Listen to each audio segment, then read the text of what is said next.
Hola, muy buenas noches y bienvenidos. Empieza 2021. Muchísimas gracias a Melissa Pesquera por el pase desde primero a las 8. Vamos de inmediato a conversar con la congresista del Partido Morado, Zenaida Solís. El día de hoy la información nos lleva al Congreso de la República, una elección para elegir, una elección para escoger a los nuevos magistrados del Tribunal Constitucional, envuelta en una controversia luego de que el Poder Judicial dispusiera que el Congreso no podía hacer esto ni hoy ni mañana, 7 ni 8.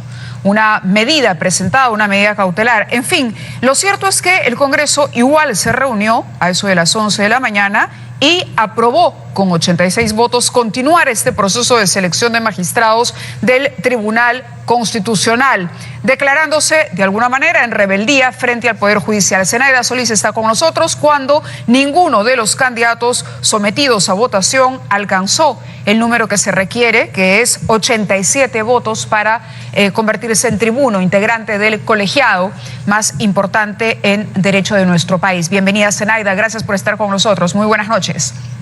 Mávila, buenas noches. Lo primero que debo decir es que lamento que haya un nuevo conflicto, Mávila.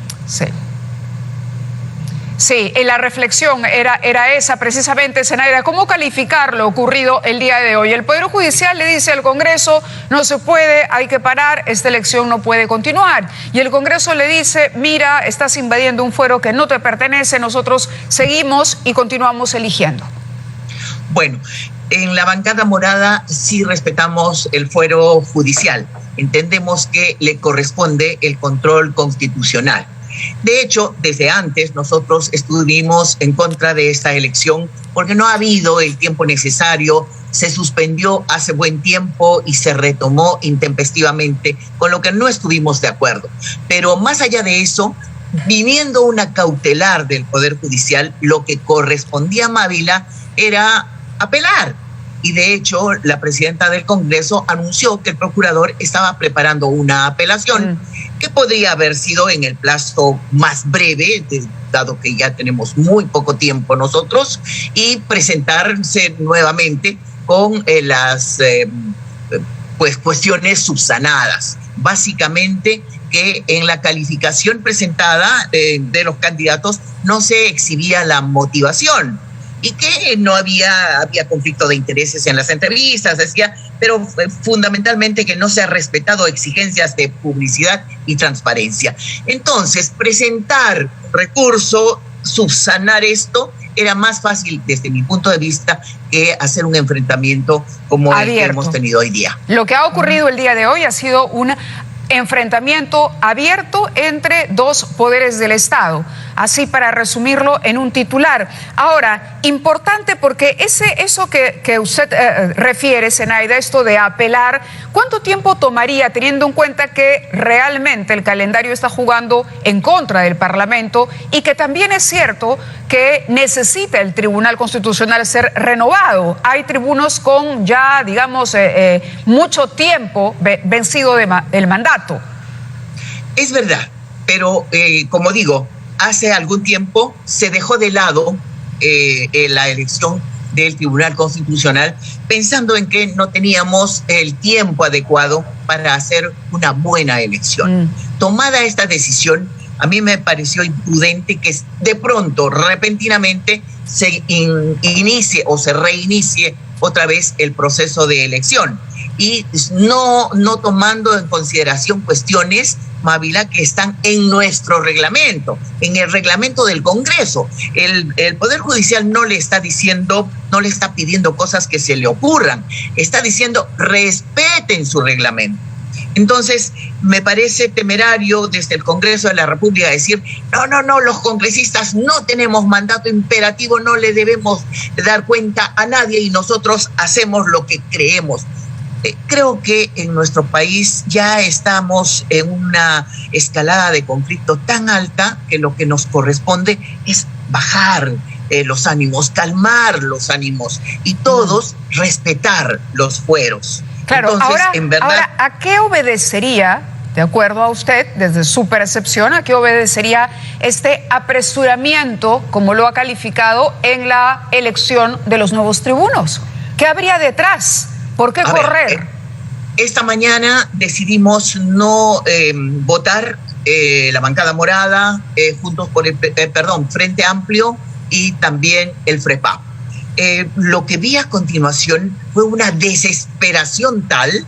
Por ejemplo, pasaron los dos primeros candidatos que no alcanzaron los 87 votos, luego pidieron reconsideración, no dijeron por qué la reconsideración, porque no se había votado bien, dijeron.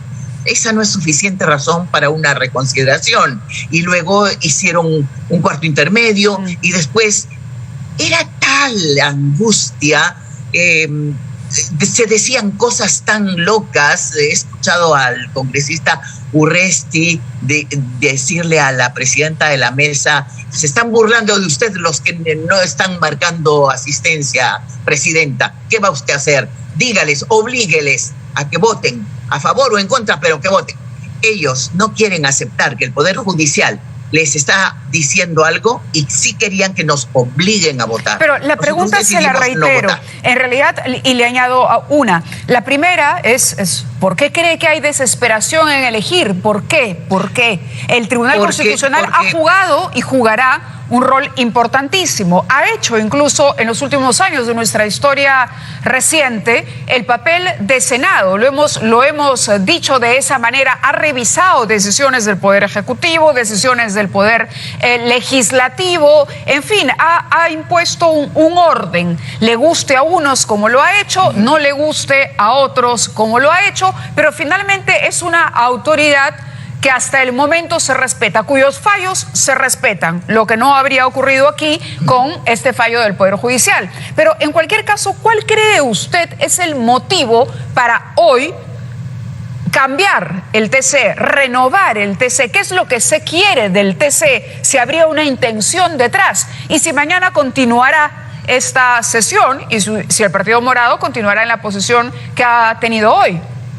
El Partido Morado va a continuar en su misma posición. FREPAP también lo ha anunciado así. Frente Amplio igualmente lo ha anunciado de esa manera. Lo que yo he visto es una guerra de nervios tal que me hace pensar que tienen un cometido, tienen un compromiso.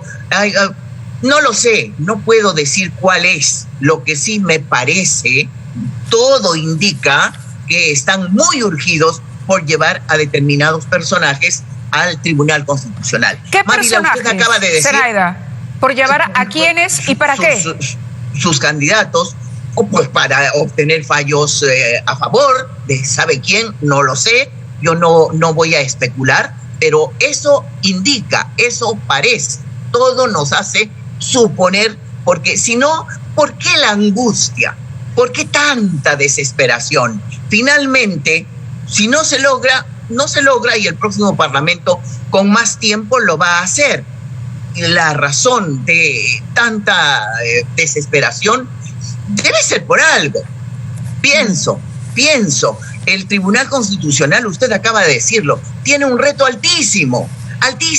Tienen que estar las personas más calificadas. Claro. Si queremos que nuestro país camine muy bien, debemos elegir bien. Sí, pero lo cierto es que el próximo Congreso, con lo fragmentado que pinta, tampoco pareciera ser el escenario para alcanzar consensos y tener finalmente votos que permitan un recambio que se va prolongando en el tiempo y que parece nunca llegar. Tendrán más tiempo, por lo menos tendrán más tiempo. No habrá el pretexto de que, si es que es un pretexto, de que no hubo tiempo. En este caso, también podrían apresurarse y subsanar, por ejemplo, poner la motivación en cada caso. ¿Por qué calificaron, por qué pusieron 12 o 19 a tal candidato? En los criterios de solvencia, idoneidad y moral, trayectoria profesional y proyección personal, que son los 3 aspectos que se calificaban. Eso pide el reglamento. Y como digo, es el reglamento del Congreso, no es un reglamento impuesto. Por lo tanto, si nosotros queremos respetar el fuero del Congreso, respetemos nuestro reglamento. El candidato Carlos Hackenson, el candidato Aarón Ollarse, el candidato Fernando Alberto Calle, para usted, ¿representan o suponen la defensa de determinados intereses que se quiere proteger desde el TC? Mávila, yo no voy a decir eso. Yo lo que digo es que parecería, por la angustia que tenían, yo no voy a hacer ese tipo de especulaciones, no me corresponde, nunca lo he hecho en mi vida. ¿Por qué especularía ahora?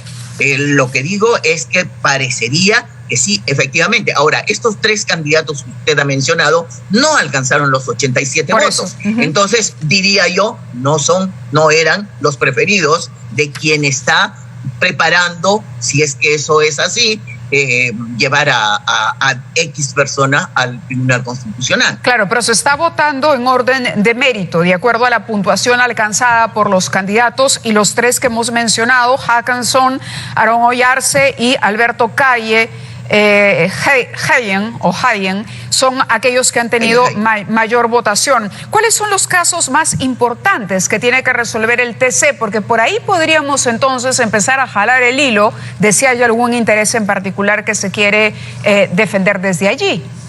Muchísimos casos, asuntos millonarios, reclamos de empresas por millones, para empezar, si es que hablamos del ámbito económico. Hay muchísimas cosas en el Tribunal Constitucional y de hecho este conflicto, si sigue, también podría llegar al Tribunal Constitucional y tendríamos algo inédito. Tendría que ser el Tribunal Constitucional saliente el que decida sobre si los candidatos que resultaran elegidos ahora serían legítimamente miembros del Tribunal Constitucional o no lo son, ¿no? Porque según el Poder Judicial podrían los candidatos elegidos estos días ser declararse nula la elección. Declarados nulos, claro. Claro, aquí tenemos un tuit que ha publicado la presidenta del Poder Judicial. Dicho sea de paso, se le insistió en varias ocasiones para que conversara con nosotros. Ella se pronunció a través de un video, pero además en su cuenta de Twitter ha dicho: cuestionar una resolución judicial exige a los involucrados usar los cauces constitucionales y democráticos para revertirla. No hay justificación alguna para usar el insulto o la adjetivación hacia la autoridad judicial. Cuando hay argumentos, el resto sobra. Y a esto se refiere Zenaida Solís cuando habla de nuevamente una confrontación, ruido político en el Perú. Toda persona o autoridad está obligada, dijo también la presidenta del Poder Judicial, a acatar y dar cumplimiento a las decisiones judiciales sin perjuicio de impugnarlas ante la instancia correspondiente, si así lo considera. En cualquier caso, el 9 queda todavía algún tiempo para elegir, o la posición de la bancada morada es finalmente que durante lo que queda de la legislatura ya ese tema no se toque. Nosotros no vamos a elegir a ninguno. Todavía quedan, porque son 15 candidatos. Entonces mañana seguramente se va a continuar y supongo que se elegirán a algunos. Después, ¿qué pasará? No lo sé, porque entra en conflicto el Congreso con el Poder Judicial y si vale o no vale esa elección. Es lamentable verdaderamente que estemos contribuyendo a que crezca la inestabilidad en nuestro país, pero bueno, está pasando. Y la mesa ha anunciado que iniciará en paralelo estas acciones legales que debe cumplir. Que el procurador está preparando, claro que sí. El procurador entonces sí está, por su parte, respondiendo como correspondería, digamos, en el marco del derecho a hacerlo, a nombre del Parlamento. La presidenta Mirta Vázquez anunció que el procurador estaba preparando una apelación. ¿Cuál es su opinión personal sobre los candidatos que el día de hoy no lograron hacerse de un asiento en el TC? Vi las entrevistas, no me gustaron. Entrevistas que parecía que lo que se buscaba era conocer la posición ideológica o política de los candidatos. ¿Qué opina usted sobre el aborto? ¿Qué opina usted sobre SUNEDU? ¿Qué opina sobre las AFP? Cuestiones que eventualmente pueden llegar al Tribunal Constitucional. Entonces, a mí me hacía sentir como que estaban preguntando por cómo fallarían, ¿no? Te llevo al Tribunal Constitucional si vas a fallar como pienso yo. Esa es la entrevistas, la diría, tendenciosas para ver, en caso de que se promulgase esta ley en el Congreso y que el Ejecutivo la observara y la ley llegara al TC, quiero saber cómo opinaría o votaría usted si lo elijo. Eso. Y me parece, Mávila, que esa no era la razón de la entrevista. La razón de la entrevista era conocer la idoneidad de esas personas, la capacidad y la experiencia. ¿Y para usted eran idóneos? ¿Eran buenos candidatos estos que han quedado marginados? No lo terminamos de saber porque no les han preguntado lo que tendrían que haberle preguntado. Los congresistas tenemos el deber de prepararnos y el derecho de contratar a los asesores que estimemos necesarios, y supongo yo que con asesores constitucionalistas hubieran hecho un maravilloso papel, pero no lo hemos visto. Quizás sea por el apuro, quizás porque lo entendieron así, que ellos podían preguntar lo que les pareciera. Pero es que eso no decía el reglamento, desgraciadamente. Si no existiera ese reglamento, pase, pero sí existe ese reglamento. Y entonces el Poder Judicial dice, mira tu reglamento, no estás cumpliendo, te lo estás pasando por alto. De acuerdo. Y ahí está el problema. De acuerdo, Zenaida, le agradezco mucho su participación, como siempre, en 2021. Muy amable. Gracias. Buenas noches. Buenas noches. Buenas noches. Conversamos ahora con la congresista de Podemos Perú, María Teresa Cabrera, que tiene una opinión también que compartir con nosotros a propósito de esta elección frustrada, diríamos.